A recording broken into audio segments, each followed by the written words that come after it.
She lost her job for healing. 2 days later, she's invited into a billionaire's estate. Imagine you're walking home from your last shift, 5 years of your life, wiped out in a single sentence. One moment, you're a lifesaver. The next, you're unemployed and drowning in bills. Then, in the middle of rush hour chaos, you see a man collapse, his pulse fading, and you're the only one who can save him. You drop to your knees, fingers on his neck, heart pounding, as you count compressions against the screech of traffic. When he gasps back to life, it feels like a miracle. And yet, it's only the beginning of a journey that will turn everything upside down. If you've ever been betrayed by the very system meant to protect you, make sure you're part of this fight. Hit subscribe now and tap the notification bell to join Aisha's battle for justice. Like if you believe the underdog deserves a voice, and comment below with your own story of standing up when no one else would. Your voice matters. Aisha Thompson learned early that healing isn't just a job, it's a calling. Growing up in Pine Bluff, Arkansas, she watched her grandmother tend neighbors without asking a cent. Now, at 29, Aisha races through St. Mary's Emergency, her navy scrubs streaked with fast food grease and exhaustion. Every night, she trades lullabies for beeping monitors, comforting patients whose families can't afford private care. Her hands move with practiced precision, checking IV lines, wiping fevered brows, whispering reassurances to strangers who clutch her wrist like a lifeline. This is 2025, 6 months after the state slashed healthcare budgets. Hallways that once echoed hope now reek of disinfectant and desperation. Aisha's colleagues, most of them Black, Latinx, and white, are down to half staff. Overtime, shifts stretch to 14 hours. In the break room, she hears the hushed conversations layoffs loom. Next week, benefits vanish. Morale crumbles. Administrators call it restructuring. For Aisha, it feels like betrayal. Outside the hospital, Little Rock churns with unease. New construction glistens downtown, while half the city struggles to refill prescriptions. At the corner pharmacy, retirees argue that medicine costs more than rent. Local news reports spotlight rising mortality among low-income residents. Every statistic is a human face, a mother in tears, a child in pain. Aisha's own rent triples in 3 years, her savings evaporate, but she never complains. Saving lives offers its own reward until the email hits her inbox. At dawn, she opens the message. Effective immediately, your position is terminated. No warning, no severance. 5 years of duty erased in one cold click. Aisha's vision blurs. She blinks back tears as her heartbeat thunders. She drags herself through Manhattan Avenue toward home, each step heavier than the last. In her pocket, an eviction notice stamped due in 7 days. In her mind, the faces she couldn't save, and the promise she made to her grandmother. Then, among the commuter chaos, she hears a thud. She freezes. On the sidewalk lies Marcus Lee, a college student with a full scholarship, the son of a local pharmacist. His skin is pale as chalk, his fingers twitching on the pavement. No one moves. Cars honk, pedestrians glance away. But Aisha doesn't think. She drops her bag, unlaces her feet from vinyl shoes, and kneels beside him. She doesn't ask permission. She doesn't check for ID. She leans close, pressing her fingertips to his carotid artery, locating the faintest tremor of life. Her mind narrows, airway clear, breathing absent, pulse too weak. Training kicks in. 1, 2, 3. Chest compressions echo against the concrete. Her arms shake from fatigue and adrenaline. In that moment, there is no past, no eviction, no broken promises, only the rhythm of survival. Around her, the world blurs into motion, a dropped coffee cup, the screech of a passing bus, an onlooker's scream. Then a gasp. Marcus's chest heaves, and air floods his lungs. Relief ripples through the crowd like a wave. Aisha exhales, her knees, aching tears mingling with sweat. She straightens, wipes her hands on her scrubs, and steps back. She doesn't wait for applause or paramedics. With her heart still pounding, she stands up and vanishes into the crowd, uncertain of tomorrow, but certain this is who she was born to be. Aisha's world trembled the moment she stepped out of that cafe.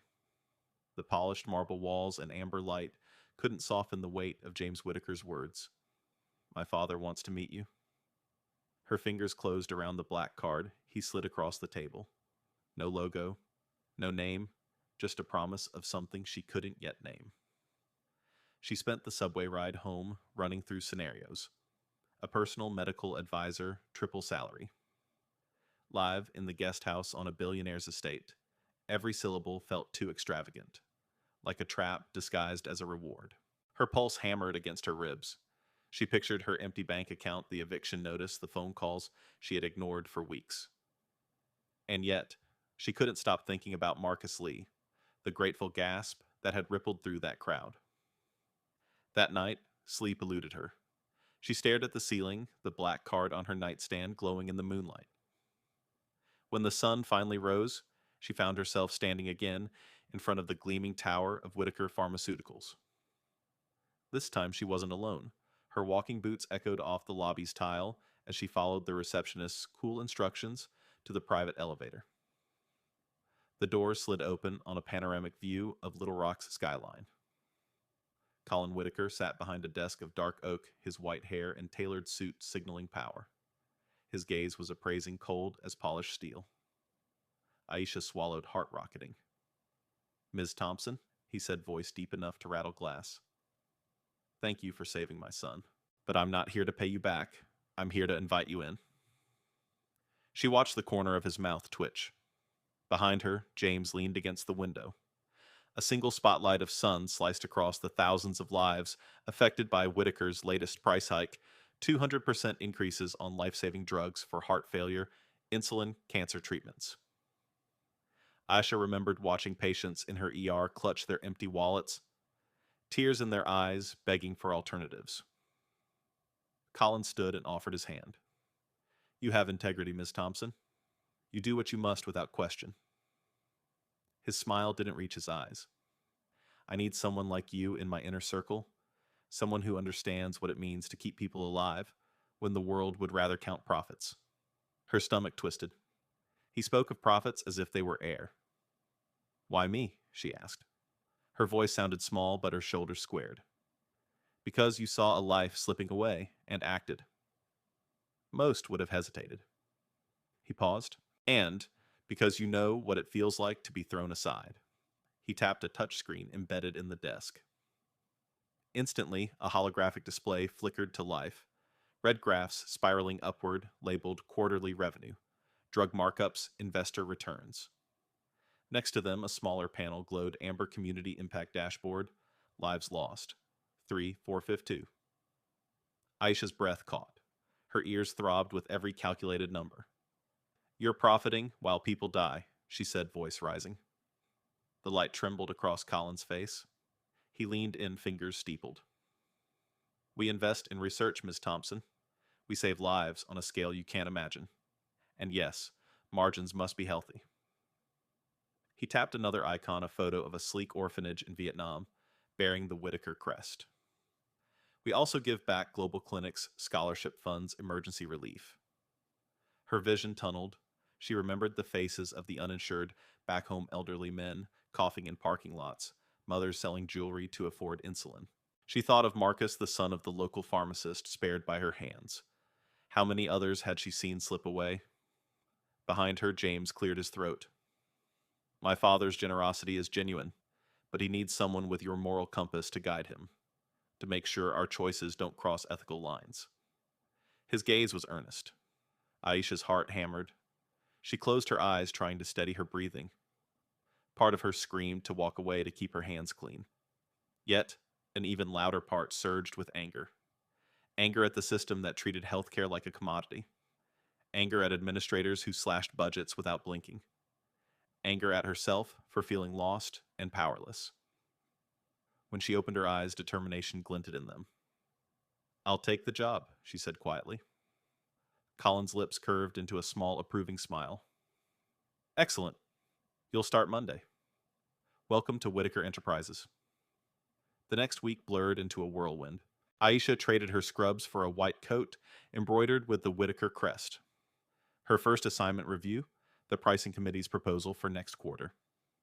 She entered a boardroom where 10 executives in bespoke suits sat waiting coffee cups, steaming beside stacks of legal pads. Aisha's pulse throbbed her palms slick. She cleared her throat. Good morning. I'd like to discuss the proposed 200% increase on Cardiolex. She opened her laptop and pulled up patient testimonials, a retired school teacher forced to choose between medication and groceries, a single father skipping doses to save money, a young man dying of heart failure. The room grew still. The CFO, a sharp-eyed man named Caldwell, tapped his pen. Dr. Thompson, with respect, if we don't adjust margins, our R&D pipeline stalls. Without profits, there are no new drugs. She felt the familiar knot in her chest, the same panic she'd felt when the layoff email pinged. But this time, she stood taller. I've reviewed our R&D budget. There's a $150 million surplus earmarked for administrative costs. Redirecting just a fraction could fund Cardiolex production at cost, providing immediate relief to patients in need. Murmurs rippled around the table. The CEO himself leaned forward, steepling his fingers. And you propose we forgo revenue. I propose we honor the trust patients place in us every time they open their wallets. Her voice rang steady. Silence. Then Caldwell cleared his throat. We'll consider it. But that evening, as she rode the elevator down, her phone buzzed a news alert. Whistleblower allegations. Rock Whitaker Pharmaceuticals. Insiders claim board ignored safety data to boost profits. Aisha's stomach dropped. She looked at her reflection in the elevator's chrome walls. White coat, anxious eyes, lips pressed tight. That weekend, she spent hours poring over internal reports and safety audits she'd found on the company intranet. The deeper she dug, the darker it became. Manipulated clinical trial data side effect reports, buried in legal footnotes, emails demanding expedite approvals at any cost. Each document felt like a betrayal, not just of patients, but of every nurse, doctor, and caregiver who trusted Whitaker's name. Her phone glowed with a single incoming call, unknown. She hesitated, thumb hovering, then answered, steeling herself. Aisha? It's James. His voice was low, urgent. Be careful. Some people don't want these emails seen. She swallowed. You knew I did. I found out my father's been covering for the board. If this leaks, the fallout could be catastrophic. For you and me. Aisha's breath caught. She pictured paramedics ripping off her coat as liability patients refusing her help, the sheriff's office knocking at her door. She gripped the desk knuckles white. When she finally spoke, her voice was calm but fierce. Then I know exactly what I have to do. On Monday morning, the boardroom lights flickered as she entered a stack of printed emails in her hand. Executives shifted uneasily. Even Colin's usual composure wavered. She set the papers on the conference table. This is a timeline of internal memos showing we suppress data on Cardiolex's lethal side effects. This is the Finance Committee's secret spreadsheet projecting profit gains from inflated pricing. And this, she held up a final document, is a letter from the FDA demanding immediate disclosure to protect patient safety. A collective gasp rose. Caldwell's face went ashen. Colin's jaw tightened. For too long, Aisha continued, we've hidden behind profit statements while people die in parking lots. I stand here not just as your advisor, but as the voice of every patient who trusted your name. She pressed a button on her remote. The screen behind her glowed with side-by-side comparisons. Testimonial videos of suffering patients juxtaposed with Whitaker's glossy ads. Executives fidgeted. James looked at his father, shame and fear flickering in his eyes. Colin rose, face unreadable. Aisha's heart pounded, but her voice rang clear. It's time to choose profits or people. A hush descended, the only sound, the hum of the air conditioning vents. In that moment, every eye was on her, the fired nurse who returned as a reckoning. And as the tension peaked, she knew the war had just begun. Aisha could feel the weight of every life she'd saved and every life she'd lost pressing on her chest as she stepped out of that gleaming boardroom. The door clicked shut behind her, and in that instant she made a choice. She would stop being a pawn in Colin Whitaker's game. She would become the reckoning. She returned to her small apartment, peeling off the crisp white coat and sinking onto the edge of her bed. The glow of her laptop illuminated stacks of eviction notices and unpaid medical bills. Her fingers hovered over the keyboard as blood pounded in her temples. Every scrub-stained fingertip seemed to burn. She opened a secure chat with Marcus Lee, the young man she rescued, now her unlikely ally. "I need everything you've got on Whitaker's internal drives," she typed. Within minutes, a folder appeared, pricing memos, legal briefs, safety audits buried under layers of confidential stamps. First, she mapped the players, Colin James Caldwell, the CFO, and Dr. Nguyen in regulatory affairs, their emails, travel itineraries, boardroom schedules. She printed screenshots of price hike approvals, highlighting the line where Marcus's mother begged for just half doses. She tapped her pen sharply against the data, igniting a fury that turned grief into purpose. Next, she crafted her strategy. She couldn't simply go public. Whitaker had layers of legal firewalls and PR spin doctors ready to bury any scandal. Instead, she would expose the truth where it burned brightest, inside the company's own sanctum. She reserved a slot at the upcoming quarterly board meeting under the guise of clinical review, using credentials she'd earned with blood and sweat. Then she hacked together a USB drive loaded with the damning evidence. Every detail mattered. She wore a discreet lapel mic set her phone to livestream in case they pulled power. She drafted a short, searing statement. No jargon, just human faces and names. Ms. Ramirez, Mr. Alvarez, little Sarah Nguyen. She rehearsed her tone until anger and clarity fused into one unwavering voice. On the morning of the meeting, the elevator ride up to the boardroom felt like a descent into a lion's den. Her heart ratcheted with each floor. The moment the doors opened, she steeled herself, cool shoulders, direct gaze. Executives in tailored suits turned to greet her, nodding politely as she passed. She kept her posture straight, fingers wrapped around the USB like a lifeline. The meeting began with Colin's usual charm, offensive, a slideshow of glossy clinics and smiling surgeons. She let it play out, watching eyes glaze over as profit margins were touted as moral victories. Then came the pricing discussion. As Caldwell droned on about sustainable growth, Aisha raised her hand, voice steady but sharp. "I have an urgent clinical update." Silence slammed the room. She clicked the USB into the wall port. The screen flickered from pie charts to patient photos, a hospice ward in disarray, children pleading for insulin, elderly men hunched in parking lots. She let the images linger. Sobs rippled through the audience. Then she played the audio, a leaked voicemail from Colin himself, instructing Dr. Nguyen to delay side effect reporting for maximum Q3 profit. Every word dripped with cold calculation. Gasps filled the air. Colin's composure cracked. "This is," he began voice low. But Aisha cut him off. "No more spin. These are real people, patients who trusted Whitaker's name. You gambled with their lives for stock options." Her pulse echoed in her ears as she returned to her seat, eyes locked on his. Behind her, a quietly beeping smartphone broadcast the entire exchange live to hundreds of patient advocacy groups and journalists who had pre-subscribed to her feed. The boardroom doors burst open.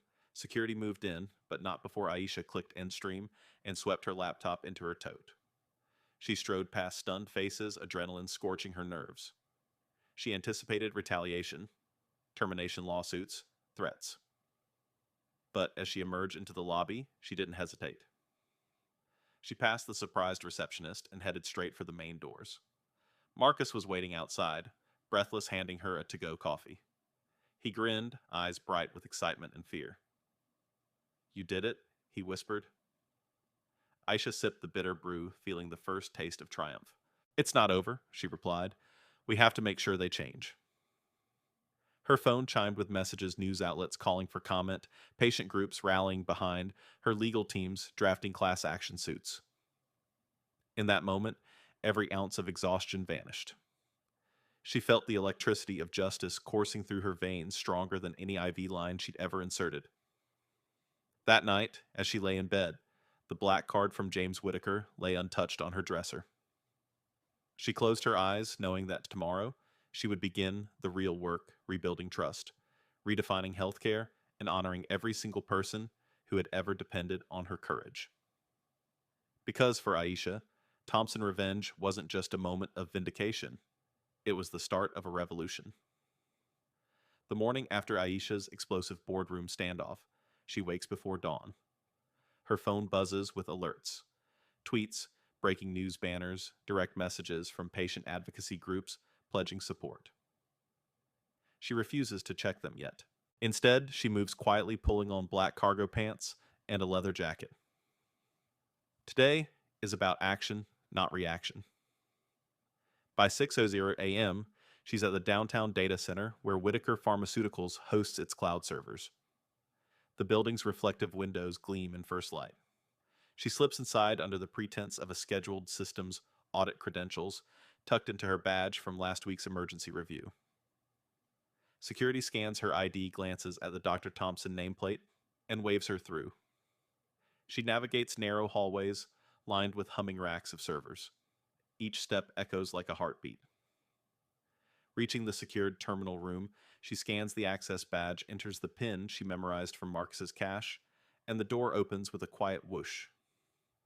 Inside, she plugs in her modified USB, a slim drive loaded with 2 files, pricing scandal.zip and safetyalerts.zip. The screens light up as she types commands into the terminal, fingers flying. Within seconds, torrents of data begin uploading to 3 destinations: a secure drop in the Guardian's investigative newsroom, the FDA's whistleblower portal, and an encrypted channel for the U.S. Senate Health Committee. She watches file transfer bars inch toward completion. At 6:14, transfer complete flashes in crimson. She yanks the drive free and pockets it, heart racing. She knows they'll trace this breach back to her, but by then, the evidence will be public. Next, she moves to the PR floor. Hallways smell of fresh paint and brand new carpet. A line of PR specialists chat over coffee, unaware of the storm about to hit. Aisha walks straight to the receptionist's desk and asks for Mr. Caldwell's conference room. The assistant taps on her screen. "He's in a meeting, Dr. Thompson," she replies. Without missing a beat, Aisha nods. "Then please tell him I need an urgent 5-minute briefing on public communications." The assistant hesitates, then calls up. A moment later, she nods at Aisha. "Follow me." Inside Caldwell's glass office, she finds the CFO's briefing folder open on the desk slides, penciled with damage control and stakeholder outreach. She steps forward, lays the USB drive gently atop the folder, and says quietly, "These are the real headlines now." Then she turns and walks out, letting the door click shut behind her. Behind the glass, she imagines Caldwell's eyes widening, his coffee cup rattling against the saucer. From there, she hurries to the law department on the top floor. 5 minutes before their morning meeting, she slips in and emails the safetyalerts.zip to every major pharma litigation attorney she could find, New York firms, Washington, D.C. lobbyists, even a renowned whistleblower watchdog group. The subject line reads, "Urgent evidence of suppressed clinical data." She knows the legal wheels will turn fast. Lawsuits will follow. By 8:00 a.m., the first news alerts break. Whitaker whistleblower exposes $1.2 billion profit from deadly drug markups. Her phone buzzes nonstop. She stands in the lobby calm amid the chaos of suited employees rushing to screens. She breathes deeply, savoring the moment. But she isn't finished. At 9:00 a.m., she boards a live news satellite truck parked outside the headquarters. A local reporter recognizes her and invites her inside for an immediate interview. Microphone in hand, Aisha looks into the camera, hand steady. "I'm Dr. Aisha Thompson. I saved lives as a nurse, then watched patients die when they couldn't afford medication. I refuse to stand by while a corporation prioritizes profits over people." Live feed goes global within minutes. Meanwhile, inside the boardroom, Colin Whitaker scrambles to convene an emergency session. Security guards fan out trying to locate the leak. IT teams isolate anomalous logins, but their measures come too late. The data is everywhere. Share prices slump. Investors call emergency hotlines. Advocacy groups flood social media with Aisha's interview. By late morning, Aisha kneels in her grandmother's old garden behind her apartment, tending to wilted herbs, basil, mint, rosemary, whispering a prayer for those who suffered. Her phone chimes. The White House National Security Council requests a briefing. The WHO issues a statement praising her courage, and dozens of hospitals offer her consultant roles. She types back, "Thank you. Let's talk this afternoon." At 1:30 p.m., she enters the Whitaker press room. Rows of journalists swivel to face her. Behind a podium stands a single microphone. A cluster of camera's lenses glare like watchful eyes. She clears her throat and begins. Today I stand for every patient who ever skipped a dose, every family forced into bankruptcy, every nurse silenced by budget cuts. You cannot auction human life. The words feel heavy, yet liberating as they roll off her tongue. Then she pulls out a single sheet of paper, a list of names, faces, ages, victims of the Cardiolux price hike. She reads them aloud. Maria Lopez, 62. Julio Sanchez, 48. Thomas Carter, 73. As she speaks, the room hushes. Tears form in the corner of her eyes. She holds the last name choked slightly, then continues. These are not numbers. They are people. And their lives matter more than your profit margins. At 2:15 p.m., the Senate Health Committee hearing begins. Aisha sits at the witness table flanked by legal counsel and Marcus Lee, who offers her a reassuring nod. Senator Ramirez leans forward. Dr. Thompson, is this whistleblower data authentic? She slides the pricing scandal.zip onto the dais computer. I have seen every line of these emails. I stand by their authenticity. She watches as subcommittee members exchange solemn glances. By 4:00 p.m., the committee votes to subpoena Colin Whitaker and launch an independent investigation. Cameras flash. Reporters scramble for sound bites. Aisha steps out into the corridor. A wave of relief washes over her. At last, justice is in motion. As dusk falls, she returns to St. Mary's Emergency to check on her old colleagues. She finds the break room cleared of out for lunch signs. A new bulletin board reads, "Union meeting tomorrow. Stand together." Nurses crowd around her, some with tears, others offering hugs. Aisha smiles, throat tight. This is just the beginning, she tells them. The room bursts into applause, but she waves them quiet. Get some rest. Tomorrow, we fight on. Later, alone in the quiet of her apartment, Aisha retrieves the black card James Whitaker gave her. She stares at it, impervious now to its gleam. She tucks it into a drawer labeled Memories. Outside, the city hums with renewed hope. Press releases, policy hearings, grassroots campaigns, all sparked by one nurse's refusal to be silent. And in the calm after the storm, Aisha closes her eyes and breathes. The battle was brutal, but the revolution has only just begun. The fallout was immediate and seismic. Within hours, Whitaker Pharmaceuticals stock plunged by 23% as investors scrambled to distance themselves from the scandal. Headlines blazed across every major network. Nurse unmass. Drug giant whistleblower sparks. Federal probe lives versus profits. Who wins? Emergency rooms in Little Rock reported a surge of patients and families empowered to demand fair pricing, chanting Aisha's name in solidarity. Inside corporate offices, panic reigned. Colin Whitaker was summoned before the Senate committee, his reputation in tatters. Board members resigned under a wrath of public pressure. The CFO was placed on administrative leave, pending an independent audit. Legal teams scrambled to contain the damage, but every document Aisha leaked had already been archived and reposted by thousands of advocacy groups. Across the country, patient advocacy organizations mobilized. Grassroots campaigns crowdfunded emergency insulin supplies and heart failure medications at cost. Governors announced bipartisan investigations. State legislatures drafted bills to cap essential drug markups. On social media, patients over profits trended for days. Aisha's livestream interview was replayed millions of times, and thousands of messages flooded her inbox from single mothers choosing between rent and medicine to veterans grateful for a voice they'd never had. At St. Mary's Emergency, the break room bulletin board transformed into a mural of hope, photos of Aisha kneeling beside Marcus Lee, clippings of her testimony, letters of gratitude from patients she'd never met. Colleagues, once worn down by endless overtime and despair, stood. Union representatives credited her actions with securing a renewed budget and hazard pay for frontline staff. The hospital's CEO personally invited her to join a committee redesigning statewide healthcare policy. Internationally, health organizations praised her courage.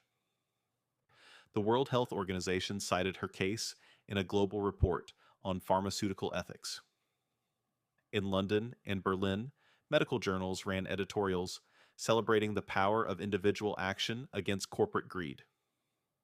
A humanitarian award followed a humbled Aisha accepted it by video call, dedicating it to every nurse, every patient, every person who refused to stay silent. Back in Little Rock, Marcus Lee opened his own scholarship fund in her name, pledging to support young people from underserved communities. In the Whitaker family mansion, James Whitaker resigned in protest of his father's tactics and joined a nonprofit board dedicated to transparent drug pricing. Even Colin, now under indictment, left a public apology video imploring reform, though few believed his words. For Aisha, the true victory wasn't in boardroom upheavals or policy reforms, it was in the faces of those she saved and inspired. She returned to the ER one morning, greeted by patients who waved and whispered, "Thank you, Dr. Thompson." Her heart swelled. This was the impact she had fought for.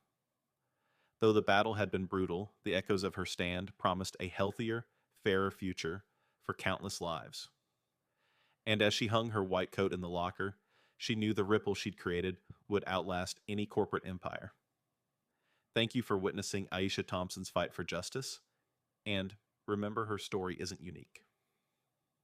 Across the country, countless nurses, patients, and families are still caught in the crossfire of profit-driven healthcare. If you believe no one should ever have to choose between medicine and survival, make your voice heard today. Subscribe now and hit the notification bell to stand with people like Aisha in their battles against injustice. Like this video if you refuse to let corporate greed dictate who lives and who dies. Share this story with everyone you know to amplify the call for change. Because real reform starts when we refuse to stay silent. Drop a comment below. What would you do if you faced the same choice Aisha did? Have you ever challenged a broken system? We want to hear your experiences and your ideas for making healthcare fair for all. Stay tuned for our next video where we dive into another hero who dared to stand up when the odds were stacked against them. Until then, remember one person's courage can ignite a revolution. Be that spark.